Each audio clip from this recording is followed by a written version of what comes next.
of Bengaluru with Sowjanya. Bharat global burden of mental ಡಿಸಾರ್ಡರ್ಸ್ಗೆ ಒಂದು 15% contribute ಮಾಡುತ್ತೆ. ಅಪ್ರಾಕ್ಸಿಮೇಟ್ಲಿ ಭಾರತದಲ್ಲಿ 60-70 ಮಿಲಿಯನ್ ಜನ ಕಾಮನ್ ಮೆಂಟಲ್ ಹೆಲ್ತ್ ಇಶ್ಯೂಸ್ ಅಥವಾ ಡಿಸಾರ್ಡರ್ಸ್ನಿಂದ ಬಳಲ್ತಾ ಇದ್ದಾರೆ, like depression, anxiety, substance abuse. So ಭಾರತದಲ್ಲಿ ಮೆಂಟಲ್ ಹೆಲ್ತ್ನ ಬಗ್ಗೆ ಮಾತಾಡೋದು ಇವತ್ತಿಗೂ ಒಂದು ಸ್ಟಿಗ್ಮಾ ಆಗಿ ಉಳಿದಿದೆ ಅಂತ ನಿಮಗನ್ಸೋದಿಲ್ವಾ? ಸೊ ಆನ್ ಆನ್ ಆವ್ರೇಜ್ ಸೈಕ್ಯಾಟ್ರಿಸ್ಟ್ಸ್ ಅಂತ ತಗೊಂಡಾಗ, ಅಂದರೆ ರೇಷಿಯೋ ಆಫ್ ಪಾಪ್ಯುಲೇಷನ್ ವರ್ಸಸ್ ಸೈಕ್ಯಾಟ್ರಿಸ್ಟ್ಸ್ ಅಂತ ತಗೊಂಡಾಗ ಭಾರತದಲ್ಲಿ one of the lowest average ಇದೆ. 1,00,000 ಜನರಿಗೆ 0.3 ಸೈಕ್ಯಾಟ್ರಿಸ್ಟ್ಸ್ ಇದ್ದಾರೆ ಭಾರತದಲ್ಲಿ. ಸೊ ಜೀವನದ ಜಂಜಾಟಗಳ ಮಧ್ಯೆ ನಾವು ಕಳೆದು ಹೋದಾಗ, when we are feeling low, all that we need is hope. Doctor Asha ಹುಟ್ಟಿದ್ದು ಬೆಂಗಳೂರಲ್ಲಿ. ತಂದೆ ಶ್ರೀನಿವಾಸನ್ ಹಾಗೂ ತಾಯಿ ನಾಗರತ್ನ. 2 MS ಡಿಗ್ರೀಸ್ ಹಾಗೂ 3 ಡಾಕ್ಟರೇಟ್ಸ್ನ ಹೊಂದಿರೋ ಆಶಾರವರಿಗೆ ಸೈಕಾಲಜಿಯಲ್ಲಿ 13 ಡಿಪ್ಲೊಮಾ ಸರ್ಟಿಫಿಕೇಟ್ಸ್ ಇದೆ. ಇವರು ವೃತ್ತಿ ಜೀವನವನ್ನ ಪ್ರಾರಂಭ ಮಾಡಿದ್ದು as a certified counsellor understanding human behaviour. ಕ್ರಮೇಣ ವಿಷಯದ ಮೇಲಿನ ಉತ್ಸಾಹ ಮತ್ತು ಇವರಿಗಿದ್ದ ಆಸಕ್ತಿ ಇದರ ಸ್ಪೆಷಲೈಸೇಷನ್ನತ್ತ ಆಶಾರವರು ಗಮನ ಹರಿಸೋ ಹಾಗೆ ಮಾಡ್ತು. ಕಲೆ ನಮ್ಮ ಕಂಪ್ಯಾಷನೇಟ್ ಪಾರ್ಟ್ನರ್ ಅನ್ನುವ ಆಶಾರವರು ಸೆಂಟರ್ ಫಾರ್ ಲರ್ನಿಂಗ್ ಸೊಲ್ಯೂಷನ್ಸ್ನ ಆರಂಭಿಸಿದಾಗ ಇದರಲ್ಲೇ ಫ್ಯೂಚರ್ನ ಕಂಡುಕೊಳ್ಳೋ ಕನಸು ಇವರಿಗೂ ಇವರ ಮನೆಯವರಿಗೂ ದೃಢವಾಯಿತು. ಸೆಪ್ಟೆಂಬರ್ 2007 ಆಶಾ ದ ಹೋಪ್ ಸಂಸ್ಥೆ ಅಧಿಕೃತವಾಗಿ ಪ್ರಾರಂಭವಾಗುತ್ತೆ as a centre for counselling and therapy. ಆ ನಂತರ ಇವರ ಮೊದಲ ಪುಸ್ತಕ ಹೊರಬರುತ್ತೆ, ದ ಎಮೋಷನಲ್ ಫಸ್ಟ್ ಏಡ್. ಇದನ್ನ ಕಿರಣ್ ಬೇಡಿಯವರು ರಿಲೀಸ್ ಮಾಡಿದ್ದು ವಿಶೇಷ. ಅಲ್ಲಿಂದ ಆಶಾರವರಿಗೂ ಆರ್ಟ್ ಥೆರಪಿಯನ್ನ ಸ್ಪೆಷಲೈಸ್ಡ್ ಆಗಿ ಕಲಿಯೋದಕ್ಕೆ ಮೋಟಿವೇಶನ್ ಸಿಗತ್ತೆ. ಇವರ ಆರ್ಟ್ ಥೆರಪಿಗೆ ಈಗ 18ರ ಸಂಭ್ರಮ. ಆಶಾ ದ ಹೋಪ್ 16ಕ್ಕೂ ಹೆಚ್ಚು ದೇಶಗಳಲ್ಲಿ ಪ್ರೆಸೆನ್ಸ್, 3,000ಕ್ಕೂ ಹೆಚ್ಚಿನ ಸ್ಟೂಡೆಂಟ್ಸ್. ಇವರ motto peace and self harmony with others. ಇವರ ಡೆಡಿಕೇಶನ್ ಹಾಗೂ ಅಮೇಜಿಂಗ್ ಸರ್ವಿಸ್ಗೆ ಸಾಕಷ್ಟು ಅವಾರ್ಡ್ಸ್ ಅಂಡ್ ರೆಕಗ್ನಿಷನ್ಸ್ ಇವರನ್ನ ಅರಸಿ ಬಂದಿದೆ. ಅದರಲ್ಲಿ ಕೆಲವು Limca book of world records, ವಿದ್ಯಾ ವಿಶಾರದ ಅನ್ನೋ ಬಿರುದು, ಉತ್ತಮ ನಾಗರಿಕ ಸ್ಟೇಟ್ ಅವಾರ್ಡ್, 2019ರ best motivational speaker award from Karnataka education awards, ಹೀಗೆ ಹಲವಾರು. ಡಾಕ್ಟರ್ ಆಶಾರವರ ಹಲವಾರು ಸ್ಪೆಷಲೈಸೇಷನ್ಸ್ಗಳ ಬಗ್ಗೆ ಅವರ ವೆಬ್ಸೈಟ್ನಲ್ಲಿ ಹೆಚ್ಚಿನ ಮಾಹಿತಿ ಸಿಗುತ್ತೆ. ashadahope.in ವಿಸಿಟ್ ಮಾಡಿ. ಅದರಲ್ಲಿ ಟಾಪ್ 3 ಆರ್ಟ್ ಥೆರಪಿ, ಗರ್ಭ ಸಂಸ್ಕಾರ ಹಾಗೂ ಚೈಲ್ಡ್ ಸೈಕಾಲಜಿ ಬಗ್ಗೆ ಇವರೊಂದಿಗೆ ಮಾತಾಡೋಣ. ಸೊ ಆಶಾ ದ ಹೋಪ್ ಸಂಸ್ಥೆಯ ಡಾಕ್ಟರ್ ಆಶಾ ಅವರನ್ನ ಶೋಗೆ ವೆಲ್ಕಮ್ ಮಾಡೋಣ. Founder of Asha the hope, council member of world federation of mental health, education scientist, psychologist ಹಾಗೂ ಆರ್ಟ್ ಥೆರಪಿಸ್ಟ್. ಡಾಕ್ಟರ್ ಆಶಾ ಅವರೇ ನಮಸ್ಕಾರ, welcome to the show. Doctor, ಏನಂದರೆ ನಮಗೆ ಚಿಕ್ಕ ವಯಸ್ಸಿಂದಲೂ ನಮ್ಮ ಫ್ಯಾಮಿಲಿಲಿ ಅಟ್ಲೀಸ್ಟ್ ಈ ಒಂದು ಟ್ಯಾಬು ಇರಲಿಲ್ಲ. ಅಂದರೆ ಸೋಷಿಯಲ್ ಸ್ಟಿಗ್ಮಾ ಆಫ್ ಏನು ಅನ್ಕೋತಾರೆ ಜನ ಸೈಕ್ಯಾಟ್ರಿಸ್ಟ್ ಹತ್ರ ಹೋದರೆ ಅಂತ ನಮ್ಮ ಮನೇಲಿ ಅಟ್ಲೀಸ್ಟ್ ಯಾವಾಗಲೂ ಅಂದ್ಕೊಂಡಿರಲಿಲ್ಲ. ಎಲ್ಲರ ಫ್ಯಾಮಿಲಿಲೂ ಪ್ರಾಬ್ಲಮ್ಸ್ ಇರೋ ಹಾಗೆ ನಮ್ಮ ಫ್ಯಾಮಿಲಿಲೂ ಇತ್ತು. ನಮ್ಮ ತಂದೆ ತಾಯಿ ಸೈಕ್ಯಾಟ್ರಿಸ್ಟ್ ಹತ್ರ ಕರ್ಕೊಂಡು ಹೋಗೋರು. ನಾವು 4 ಜನ ಹೋಗಿ ಮನಸ್ಸು ಬಿಚ್ಚಿ ಮಾತಾಡಿ, ಒಬ್ಬೊಬ್ಬರನ್ನೇ ಕರೆಯೋರು, ರೂಮ್ ಒಳಗೆ ಒಬ್ಬೊಬ್ಬರನ್ನ ಮಾತಾಡಿಸಿ ಆಚೆ ಕರೆಸಿ ಆಮೇಲೆ 4 ಜನರನ್ನ ಕೂರಿಸಿ ಮಾತಾಡ್ಸೋರು. ಸೊ ಇದು ನನ್ನ ಅರ್ಲಿಯೆಸ್ಟ್ ಮೆಮರಿ ಆಫ್ ಸೈಕ್ಯಾಟ್ರಿಸ್ಟ್ ಹೇಗೆ ಕೌನ್ಸಿಲಿಂಗ್ ಮಾಡ್ತಾರೆ ಅಂತ. Okay, and I must tell you that ನಿಜವಾಗ್ಲೂ ಜೀವನಕ್ಕೆ ಇದು ಹೆಲ್ಪ್ ಆಗಿದೆ ಫಾರ್ ಆರ್ ಬೆಟರ್ಮೆಂಟ್ ಅಂತ, for a lot of issues. ಈ ಥರದ್ದು ಅಂದರೆ ಇದು ಬರೀ ಮೆಂಟಲ್ ಹೆಲ್ತ್ ಇಶ್ಯೂಸ್ಗೆ ಅಂತ ಮಾತ್ರ ಹೇಳ್ತಿಲ್ಲ, for a lot of things in life. Because ನನಗೆ ಆಗ ನಾವೇನು ಹೋಗಿ ಕನ್ಸಲ್ಟ್ ಮಾಡ್ತಿದ್ವಿ ಸೈಕ್ಯಾಟ್ರಿಸ್ಟ್, ಅವರು ಅವಾಗ ಹೇಳಿದ ಮಾತು ನನಗೆ ಇವಾಗಲೂ ನೆನಪಿದೆ. ಸೌಜನ್ಯ, ಯಾವಾಗಲೂ ಜೀವನದಲ್ಲಿ ಒಂದನ್ನು ಅಚೀವ್ ಮಾಡಬೇಕು, ನಾನು ಅದು ಒಂದನ್ನೇ ಮಾಡಬೇಕು ಅಂತ ಅಂದ್ಕೊಂಡ್ರೆ, ಜಸ್ಟ್ ಇನ್ ಕೇಸ್ ಅದು ಫೇಲ್ ಆದರೆ you lose all the hope. Instead ಜೀವನಕ್ಕೆ 5 ಗುರಿಗಳನ್ನ ಇಟ್ಕೋ. ಸೊ 5ರಲ್ಲಿ ಒಂದಾದರೂ it will happen, or you never know, ಒಂದಕ್ಕಿಂತ ಹೆಚ್ಚೇ ಆಗಬಹುದು ಅಂತ. ಸೊ ಈ ಥರ ಮೆಂಟಲ್ ಹೆಲ್ತ್ ಇಶ್ಯೂಸ್ ಇರೋರಿಗೆ ಮಾತ್ರನೇ ಸೈಕ್ಯಾಟ್ರಿಸ್ಟ್ ಅಥವಾ ಥೆರಪಿ ಬೇಕು ಅಂತಲ್ಲ, ಎಲ್ಲರಿಗೂ I think for our betterment ಬೇಕಾಗತ್ತೆ. ನನ್ನ ಮೊದಲ ಕ್ವೆಶ್ಚನ್ ಇಸ್, ಸೈಕ್ಯಾಟ್ರಿಸ್ಟ್ನ ಮೆನ್ಷನ್ ಮಾಡಿದೆ ನಾನು, what is the difference between a psychiatrist and a therapist like you? Okay, psychiatrist ಅಂದರೆ ಯೂಶಲಿ ನಮ್ಗೆ ಏನೇ ಟ್ರಾನ್ಸ್ಫಾರ್ಮೇಷನ್ ಆಗಬೇಕಾದ್ರೂ either we have to look for external things. ಅಂದರೆ ಮೆಡಿಸಿನ್ ಆಗಿರ್ಬೋದು, ಆಮೇಲೆ ಹೈಡ್ರೋಥೆರಪಿ, ನೀರನ್ನು ಉಪಯೋಗಿಸೋ ರೀತಿ, ಆಮೇಲೆ ಸೋಲರೈಸ್ಡ್ ವಾಟರ್ ಅಂತ ಕರಿತೀವಿ, ಅಂದರೆ ಸೋಲಾರ್ ಎನರ್ಜಿನ ಯೂಸ್ ಮಾಡಿ ಹೀಲ್ ಮಾಡ್ಕೊಳ್ಳೋ ರೀತಿ. ಸೊ ಇದೆಲ್ಲ ಸೈಕ್ಯಾಟ್ರಿ ಅಂಡರ್ ಬರುತ್ತೆ. ಅಂದರೆ ಮೆಡಿಸಿನ್ಸ್ ಮೂಲಕ, ಮಾತುಕತೆ ಮೂಲಕ, ಆಮೇಲೆ ಅಬ್ಸರ್ವೇಷನ್ ಮೂಲಕ ಎಲ್ಲನೂ. But when we talk about psychologist ಅಂತ ತಗೊಂಡಾಗ ಇಂಟರ್ನಲ್ ಟ್ರಾವೆಲ್. ಸೊ ನಮ್ಮಲ್ಲಿ 3 ಥರ ಸಮಸ್ಯೆಗಳಿರುತ್ತೆ. ಒಂದು ಆದಿದೈವಿಕ, ಆದಿಭೌತಿಕ, ಆಮೇಲೆ ಆಧ್ಯಾತ್ಮಿಕ. ಆದಿದೈವಿಕ ಏನು ಅಂದರೆ ಪ್ರತಿಯೊಂದು ನಮ್ಮ ಕೈಯಲ್ಲಿ ಏನೂ ಇರೋದಿಲ್ಲ. It is completely uncertain and unpredictable like pandemic. Okay, ಆದಿ ಭೌತಿಕ ಅಂತಂದರೆ ನಾವು ಮೆಟೀರಿಯಲಿಸ್ಟಿಕ್ ಅಸೋಸಿಯೇಷನ್ಸ್, ಅಂದರೆ ಫೇಲ್ಯೂರ್ಸ್ನ ಫೇಸ್ ಮಾಡೋ ರೀತಿ ಇರ್ಬೋದು, ಅಥವಾ ಏನಾದರೂ ಕಳೆದೋದಾಗ ಗ್ರೀಫ್ ಇರ್ಬೋದು, ಲಾಸ್ನ ಹೇಗೆ ರೆಸ್ಪಾಂಡ್ ಮಾಡ್ತೀನಿ, ಇದೆಲ್ಲನೂ ಬರೋದು ಆದಿಭೌತಿಕನಲ್ಲಿ. ಆಧ್ಯಾತ್ಮಿಕ ಅಂದರೆ ಕೆಲವು ತೊಂದರೆ ನನ್ನೊಳಗೆ ಇರುತ್ತೆ. So instead of travelling externally and seeking help, sometimes we need to travel inwards. So ಅದಕ್ಕೆ ಸೈಕಾಲಜಿಸ್ಟ್ ಬೇಕು. ನನ್ನನ್ನು ನಾನು ಪ್ರಶ್ನೆ ಮಾಡ್ಕೊಳ್ಳೋದು, ನನ್ನ ಇಂಟ್ರೋಸ್ಪೆಕ್ಷನ್ನು, ನನ್ನ ಪಾಸ್ಟಲ್ಲಿ ಇದ್ದಿದ್ದು ವಾಯ್ಡು ಇವತ್ತಿನ ಜೀವನದಲ್ಲಿ ರಿಫ್ಲೆಕ್ಟ್ ಆಗ್ತಿರ್ಬೋದು. ನನಗೆ ತಾಯಿ ಪ್ರೀತಿ ಸಿಕ್ಕಿಲ್ಲ, ಸೊ ಅದು ಇವಾಗಿನ ನನ್ನ ಅಡಲ್ಟ್ ರಿಲೇಷನ್ಶಿಪ್ ಮೇಲೆ ಪರಿಣಾಮ ಬೀರುತ್ತೆ. ಅಂದರೆ ನಾನು ಹೆಂಡತಿಯಿಂದ ಸಾಕಷ್ಟು ಎಕ್ಸ್ಪೆಕ್ಟ್ ಮಾಡೋಕ್ಕೆ ಶುರು ಮಾಡ್ತೀನಿ. ಎಲ್ಲಿಂದ ಇದು ಬರ್ತಾ ಇದೆ ಈ behaviour? Childhood trauma. That will always reflect in my behaviour. So ಈ ಥರ ಸಮಸ್ಯೆಗಳಿಗೆ ಸೈಕಾಲಜಿಸ್ಟ್ ಹೆಲ್ಪ್ ಬೇಕು, because they help us to travel inwards. Correct. So this is ಪಾಸ್ನ ಹೀಲ್ ಮಾಡೋದಕ್ಕೆ ಇದೆ. ಹೌದು. ಆದರೆ ಕ್ರೈಸಿಸ್ ಮ್ಯಾನೇಜ್ಮೆಂಟ್ ಆಗೋದು ಸೈಕ್ಯಾಟ್ರಿಯಿಂದ. ಅಂದರೆ ಏನಾಗುತ್ತೆ, ಡಿಪ್ರೆಷನ್ ಫಾರ್ ಎಕ್ಸಾಂಪಲ್. ಸೊ ಡಿಪ್ರೆಷನಲ್ಲಿ we call it as clinical condition ಅಂತ. ಸೊ ಅದಕ್ಕೆ ಎಕ್ಸ್ಟರ್ನಲ್ ಸಪೋರ್ಟ್ ಬೇಕು. ಬಿಕಾಸ್ ಮನುಷ್ಯನಲ್ಲಿ ಶಕ್ತಿ ಇರಲ್ಲ, ಇಂಟ್ರೋಸ್ಪೆಕ್ಷನ್ ಮಾಡ್ಕೊಳ್ಳೋಕ್ಕೂ ಆಗಲ್ಲ. Revisit is a trauma. So ಅವ್ರನ್ನ ಪ್ರಶ್ನೆ ಕೇಳೋದಾಗ್ಲಿ, ಮಾತಾಡ್ಸೋದಾಗ್ಲಿ ಪ್ರತಿ ಸಲ ಮಾಡ್ತಿದ್ರೆ ಅವ್ರು ರೀವಿಸಿಟ್ ಮಾಡಿದಷ್ಟು ಟ್ರೋಮಾ ಜಾಸ್ತಿ ಆಗ್ತಾ ಹೋಗುತ್ತೆ. So they need external support. ಆಮೇಲೆ ಸೈಕಾಲಜಿಸ್ಟ್ ಸಪೋರ್ಟು ಬೇಕಾಗತ್ತೆ during the therapies when they feel good about them self to raise their self esteem. ಇದಕ್ಕೆ psychologist help. It is a teaming up. So ಅದೇ ಕೇಳಕ್ ಬಂದೆ, ನೀವಿಬ್ರು I think you both go hand in hand. Yes, very nice. ನೋಡಿ, mental health is not a destination but it's a process. ನಿಮ್ಮ presence globally 16 ದೇಶಗಳಲ್ಲಿದೆ. ಭಾರತವನ್ನು ಸೇರಿಸಿದ್ರೆ 17 ದೇಶಗಳಲ್ಲಿ ನಿಮ್ಮ ಸ್ಟೂಡೆಂಟ್ಸ್ ಇದ್ದಾರೆ ಹೂ ಹ್ಯಾವ್ ಬೆನಿಫಿಟೆಡ್ ಇಮೆನ್ಸ್ಲಿ ನಿಮ್ಮ ಥೆರಪಿಗಳಿಂದ. ಸೊ ಮೆಂಟಲ್ ಹೆಲ್ತ್ ಅಂತ ಬರ್ತಾ ಎಲ್ಲರಿಗೂ ಗೊತ್ತು ದಟ್ ಎಲ್ಲರೂ ಯಾವುದೋ ಒಂದು ರೀತಿಯ ಇಶ್ಯೂಸಿಂದ ಬಳಲ್ತಾ ಇದ್ದಾರೆ ಅಂತ, but we don't have that exact statistics. So mental ಹೆಲ್ತ್ಗೆ ನೀವೊಂದಷ್ಟು ಸ್ಟ್ಯಾಟಿಸ್ಟಿಕ್ಸ್ಗಳನ್ನು ಕೊಡೋದಿದ್ರೆ ಡಾಕ್ಟರ್ ಆಶಾ ಅವರೇ, especially in India. Okay, in India national mental health survey ಪ್ರಕಾರ 2016 1 ಲಕ್ಷಕ್ಕೂ ಕಮ್ಮಿ ಸುಸೈಡಲ್ ಕೇಸಸ್ ರಿಜಿಸ್ಟರ್ ಆಗಿದೆ. ಆ್ಯಂಡ್ NCRB ಅದರ ಪ್ರಕಾರ 2017 2021 ಒಳಗಡೆ ಸಾಕಷ್ಟು ಕೇಸಸ್, ಅಂದರೆ more than 97 million cases report ಆಗದೆ ಇರೋದು ಇನ್ನೆಷ್ಟೋ ಗೊತ್ತಿಲ್ಲ, ರಿಪೋರ್ಟ್ ಆಗಿರೋದು ಇಷ್ಟು. ಆ್ಯಂಡ್ ಇದರಲ್ಲಿ ಇನ್ನೊಂದು ಸಮಸ್ಯೆ ಏನು ಅಂದರೆ 60% ವಿಮೆನ್ ಆ್ಯಂಡ್ ಚಿಲ್ಡ್ರನ್. ಆಮೇಲೆ 80% ಅಷ್ಟು ನಮಗೆ ಟ್ರೀಟ್ಮೆಂಟ್ ಗ್ಯಾಪ್ ಇದೆ. When I say treatment gap, ಸಾಕಷ್ಟು ಜನ ಸ್ಟಿಗ್ಮಾ ಇರ್ತಾರೆ, ಅವರು ಟ್ರೀಟ್ಮೆಂಟ್ ತೊಗೊಳ್ಳೋದಿಲ್ಲ. ಆಮೇಲಿಂದ ಅವ್ರಿಗೆ ಗೊತ್ತಾಗಿರುತ್ತೆ ಸಮಸ್ಯೆ, ಬಟ್ ಯಾರ ಹತ್ರ ಹೇಳ್ಕೋಬೇಕು ಗೊತ್ತಿಲ್ಲ. ಬಿಕಾಸ್ ನಮ್ಮ ಫ್ಯಾಮಿಲಿ ಡೈನಾಮಿಕ್ಸು ಚೇಂಜ್ ಆಗೋಯ್ತು. ಇವಾಗ ಜಾಯಿಂಟ್ ಫ್ಯಾಮಿಲಿಲಾದರೆ ಅಜ್ಜಿ ಇರೋರು, ತಾತ ಇರೋರು, ಚಿಕ್ಕಮ್ಮ ಯಾರೋ ಒಬ್ರು ಇರೋರು, ಮನೆಯಲ್ಲಿ ಅಟೆಂಡ್ ಮಾಡೋರು. ಇವಾಗ ನಮ್ಮ ಟ್ರಾನ್ಸ್ಫಾರ್ಮೇಷನ್ ಅಥವಾ ಎವಲ್ಯೂಷನ್ ನೀವೇನಾದರೂ ನ್ಯೂಕ್ಲಿಯರ್ ಫ್ಯಾಮಿಲಿ. ಸೊ ಇವಾಗ ಮಗು ಆಗಲಿ, ಒಂದು ಹೆಣ್ಮಗು ಆಗಲಿ, ಆಗ್ತಾನೆ ಮದುವೆ ಆಗಿರೋ ಹೆಣ್ಮಗು ಆಗಲಿ, ಏನೇ ಕಷ್ಟದಲ್ಲಿ ಇದ್ರೂ ಕೂಡ ನಾನು ಹೇಳ್ಕೊಬೋದಾ, ಏನಾಗುತ್ತೆ ನಾನು ಹೇಳ್ಕೊಂಡ್ರೆ. ಇವಾಗೆಲ್ಲ ಇಮ್ಯಾಜಿನೇಷನ್, ರಿಸಲ್ಟ್ನ ಇಮ್ಯಾಜಿನ್ ಮಾಡ್ಕೊಳ್ಳೋದು, ಎಲ್ಲ ಸಪ್ರೆಸ್ಡ್ ಎಮೋಷನ್ಸು. ಸೊ ಇದರ ಪರಿಣಾಮ ಓದಿನ ಮೇಲೂ ಬೀಳ್ಬೋದು, ಅವ್ರ ಪ್ರಗತಿ ಮೇಲೂ ಬೀಳ್ಬೋದು, ದೈನಂದಿನ ಒಂದು ಆ್ಯಕ್ಟಿವಿಟೀಸ್ ರೊಟೀನ್ ಮೇಲೂ ಬೀಳ್ಬೋದು.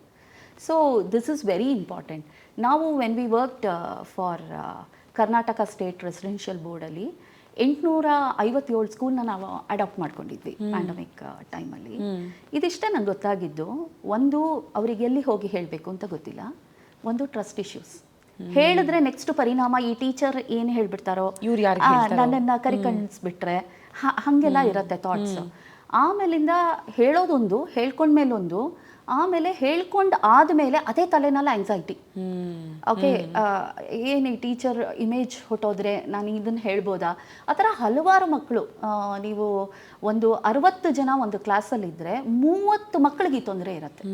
ನಾನು ಹೇಳ್ಕೋಬೋದಾ ಬೇಡವಾ, ಆ ದ್ವಂದ್ವದಲ್ಲೇ ಇದ್ದು ಬಿಡ್ತಾರೆ.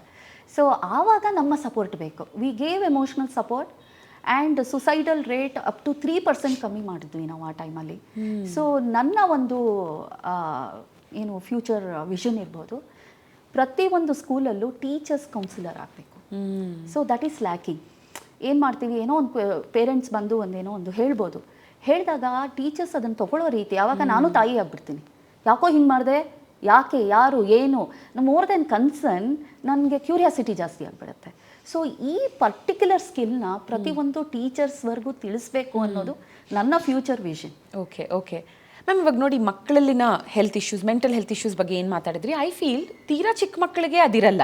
ಬಿಕಾಸ್ ಅವ್ರು ಟೀಚರ್ ಏನು ಅನ್ಕೋತಾರೆ, ಏನೋ ಭಯ ಇರಲ್ಲ, ಟೀಚರ್ನ ಫ್ರೆಂಡ್ ಥರನೇ ಟ್ರೀಟ್ ಮಾಡ್ತಾ ಎಲ್ಲ ಹೇಳ್ತಿರ್ತಾರೆ, ಮನೇಲೂ ಎಲ್ಲ ಹೇಳ್ತಿರ್ತಾರೆ. ಐ ಥಿಂಕ್ ಒಂದು ಏಜಲ್ಲಿ they will stop doing that. Which is that age according to you? Like on an average ಅಂತ ತಗೊಂಡ್ರೆ ಯಾವ ವಯಸ್ಸಿನ ಮೇಲೆ ನಾವು ಒಂದು ಮಗುವಿನ ಮೆಂಟಲ್ ಹೆಲ್ತ್ನ ಗಮನದಲ್ಲಿ ಇಟ್ಕೋಬೇಕಾಗತ್ತೆ as parents also? As parents ಅಂತ ಕೇಳಿದ್ರೆ 5 ರಿಂದ 7 ವರ್ಷ. ಅದನ್ನ ನಾನು ಹೇಳ್ತೀನಿ, it is transformation, true transformation in the life cycle. Okay, ಇಲ್ಲಿ ಏನಾಗ್ತಾ ಇದೆ, ನಮ್ಮ ಮಕ್ಕಳಿಗೆ ಯಾಕೆ ಇಷ್ಟು ತೊಂದರೆ ಬರ್ತಾ ಇದೆ ಆ ಏಜಲ್ಲಿ ಅಂತಂದರೆ, ಹುಟ್ಟಿದಾಗ್ಲಿಂದ ಅವ್ರಿಗೆ ಐಡೆಂಟಿಟಿನ ನಾವು ಕೊಡಲ್ಲ. ಏನು, ನೀವು ಒಂದು ಗೈನಕಾಲಜಿಸ್ಟ್ ಹತ್ರ ಹೋಗ್ಬೋದು ಅಥವಾ ಒಂದು ಪೀಡಿಯಾಟ್ರಿಸ್ಟ್, ಅಲ್ಲೆಲ್ಲ ಫಾರಿನ್ ಮಕ್ಕಳು ಫೋಟೋಸ್ ಇರುತ್ತೆ. ಅಲ್ಲಿಂದನೇ ಸೆಲ್ಫ್ ಎಸ್ಟೀಮ್ ಹೊಡಿತೀವಿ ನಾವು. We don't appreciate their outlook, we don't appreciate them, their language. And the most important foreign ಲ್ಯಾಂಗ್ವೇಜಲ್ಲಿ ಕಲಿತಾರೆ ಮಕ್ಕಳು. It's not their mother tongue, which is close to their heart. And learning also happens superficially. And it is instructive learning. But ನರ್ಸರಿಲಿ ಏನಾಗುತ್ತೆ, ಆದಷ್ಟು ಇದನ್ನು induce ಮಾಡೋಕ್ಕೆ ಹೋಗಲ್ಲ ನಾವು. But ಈ 5 to 7 years ನಾನು ಪ್ರೀ ಸ್ಕೂಲಲ್ಲಿ ಆಟ ಆಡ್ಕೊಂಡಿರ್ತೀನಿ. ಇವತ್ತಿಗೂ ನಾವು ನೆನೆಸ್ಕೊಂಡ್ರೆ ನಮ್ಮ ಮೆಮೊರಿನಲ್ಲಿ ಟ್ವಿಂಕಲ್ ಟ್ವಿಂಕಲ್ ಲಿಟಲ್ ಸ್ಟಾರ್ ಯಾರೂ ಮರ್ತಿರಲ್ಲ. ಕರೆಕ್ಟ್. ಅದೇ ಫಸ್ಟ್ ಸ್ಟ್ಯಾಂಡರ್ಡ್ದು ಯಾವ ಪೋಯಮ್ ಓದಿದೆ ಅಂದರೆ ಯಾರಿಗೂ ನಮ್ಕ ಇರಲ್ಲ. ಸೊ ಇಲ್ಲಿ ಪ್ಲೆಜರ್ಫುಲ್ಲಾಗಿ ಓದೋದು ಪೇಯ್ನ್ಫುಲ್ ಲರ್ನಿಂಗ್ ಆಗಿ ಕನ್ವರ್ಟ್ ಆಗೋಗುತ್ತೆ ಇಮಿಡಿಯೇಟ್. ಅದು ನಾವು ಮಕ್ಕಳನ್ನ ಪ್ರಿಪೇರು ಮಾಡೋದಿಲ್ಲ ಆ ಟೈಮಲ್ಲಿ. ಸೊ ಆ ಪ್ರಿಪೇರ್ಡ್ನೆಸ್ ಇಲ್ದಿರೋದು ಒಂದು ಪಾಯಿಂಟ್ ಆದರೆ, ಇನ್ನೊಂದು ಪೇರೆಂಟ್ಸ್ಗೆ ಅವೇರ್ನೆಸ್ ಇಲ್ಲದೆ ಇರೋದು, ಮಗುನ ಪ್ರಿಪೇರ್ ಮಾಡದೇ ಇರೋದು.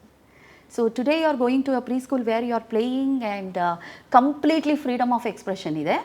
ನೆಕ್ಸ್ಟ್ ಡೇ ಟೈ ಹಾಕಿ ಎಲ್ಲ ironed pressed clothing, shoes, bag and 8 subject, 1000 marks. And the child is not prepared. So 5 to 7 years ಇದೆಯಲ್ಲ, ಅಲ್ಲಿ ಮಕ್ಕಳಿಗೆ ಅಡಿಕ್ವೇಟ್ ನಂಬರ್ ಆಫ್ ವರ್ಡ್ಸ್ ಬರಲ್ಲ. ಏನಾಗ್ತಾ ಇದೆ ಅಂತ ಹೇಳ್ಕೊಳ್ಳೋಕೆ ಗೊತ್ತಿಲ್ಲ, ಭಾಷೆ ಗೊತ್ತಾಗ್ತಾ ಇಲ್ಲ. ಕನ್ನಡದಲ್ಲಿ ಹೇಳಬೇಕಾ, ಅಮ್ಮನ ಹತ್ರ ಹೇಳಬೇಕಾ, ಅಪ್ಪನ ಹತ್ರ ಹೇಳಬೇಕಾ. ಆ್ಯಂಡ್ ಮಕ್ಕಳು ಭಾಳ observants. Correct. They are the most empathetic people ನನ್ನ ಪ್ರಕಾರ. ಎಂಪತಿನಲ್ಲಿ ಮಕ್ಕಳನ್ನ ಮೀರ್ಸೋಕ್ಕಾಗಲ್ಲ. ನಿಮ್ಮ ಒಂದು ಕಣ್ಣು ನೋಡಿ ಕಂಡಿಡ್ಕೊಂಡ್ಬಿಡ್ತಾರೆ, ಇದು right time to talk or not. So ಹೀಗಾಗಿ ಅವ್ರಿಗೆ ಗೊತ್ತಾಗ್ತಾ ಇಲ್ಲ, ಟೀಚರ್ ಹತ್ರ ಹೇಳಬೇಕಾ, ತಾಯಿ ಹತ್ರ ಹೇಳಬೇಕಾ, ತಂದೆ ಹತ್ರ ಹೇಳಬೇಕಾ. ಸೊ ಆ ಪರ್ಟಿಕ್ಯುಲರ್ ಏಜ್ ಇದೆಯಲ್ಲ 5 to 7, that is something parents have to be aware and take hold of that children, give that warm. ಮತ್ತು ಬೆಸ್ಟ್ ಪಾರ್ಟ್ ಇಸ್, ಕೆಲವೊಂದು ಸಲ ಎಷ್ಟೋ ಮಕ್ಕಳಿಗೆ ನಾನು ಹೇಳೋದು, ಇವಾಗ ಈ ವಿಡಿಯೋ ನೋಡ್ತಿರೋರೆ, ತಂದೆ ತಾಯಂದ್ರೆ ನೋಡ್ತಿದ್ರೆ, ಟೀಚರ್ಸ್ ನೋಡ್ತಿದ್ರೆ, ಈ ಏಜ್ನ ಕ್ರಾಸ್ ಮಾಡಿಬಿಟ್ಟಿರಬಹುದು. Maybe they want to correct themselves, ಅಥವಾ for the betterment of the child, for our betterment ನಾವೇನೋ ಮಾಡೋಣ ಅಂತಿದ್ರೆ, the best part is with therapy it is always possible. Correct ma'am. As they say, tough times do not last, tough people do ಅಂತ. Correct. ನಾವು ಮಕ್ಕಳನ್ನ tough ಸಿಚುಯೇಷನ್ಸ್ಗೆ ready ಮಾಡಬೇಕು, ಹೌದು. But ಕೆಲವೊಂದು ಸಲ ನಾವು ರೆಡಿ ಮಾಡದೇ ಇದ್ರೂ ಸಿಚುಯೇಷನ್ಸೇ ನಮ್ಮನ್ನು ರೆಡಿ ಮಾಡುತ್ತೆ. ಟಫ್ ಸಿಚುಯೇಷನ್ಸ್ ಆ್ಯಕ್ಚುಲಿ ನಮ್ಮನ್ನು ರೆಡಿ ಮಾಡುತ್ತೆ.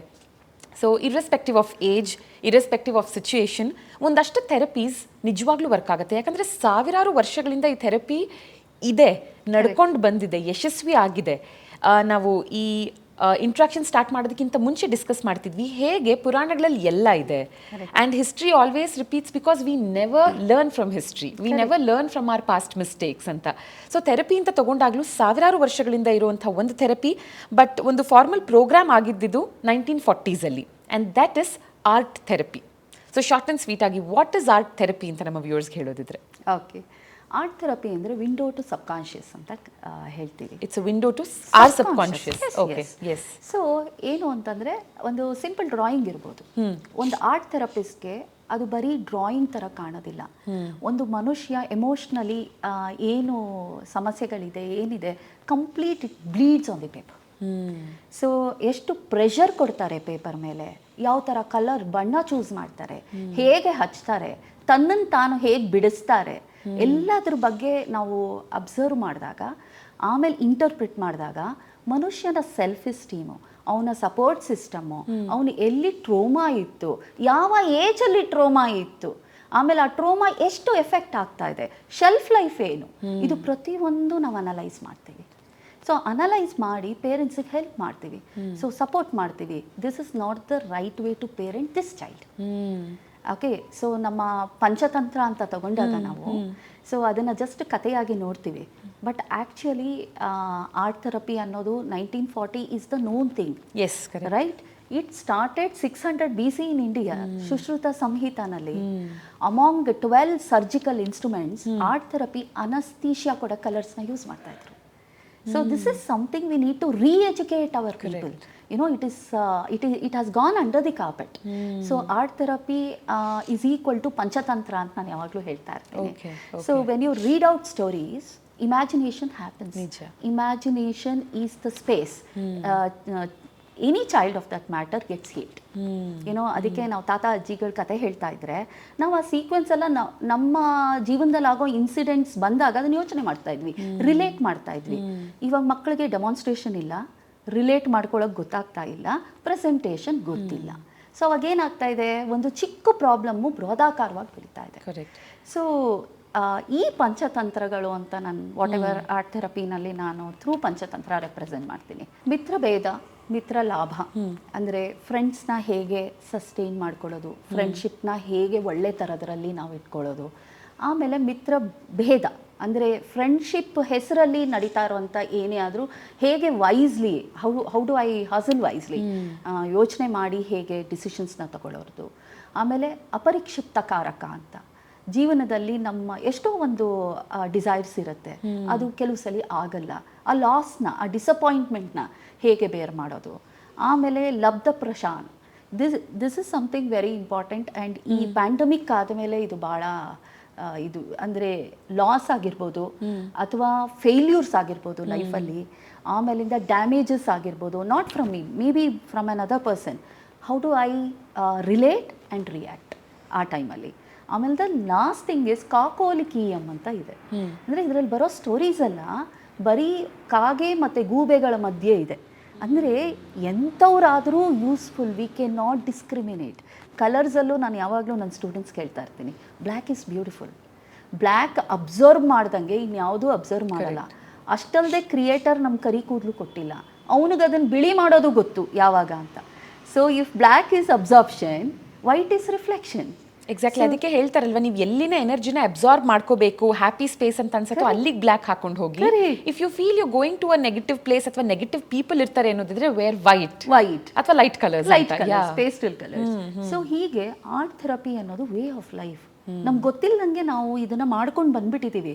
ಬಟ್ ಇದಕ್ಕೆ ಒಂದು ವೈದ್ಯಕೀಯ ರೂಪ ಅಥವಾ ಇದಕ್ಕೆ ಒಂದು ಸೈಂಟಿಫಿಕ್ ಫಾರ್ಮ್ ಕೊಟ್ಟಿರೋದು ನಮ್ಮ ವೆಸ್ಟರ್ನ್ ಫಿಲಾಸಫೀಸ್. ಅದರಲ್ಲಿ ನಂಬರ್ಗ್ ಅವ್ರ ಹೆಸರು ಹೇಳಲೇಬೇಕು, whom we call as mother of art therapy, who gave art a professional impact.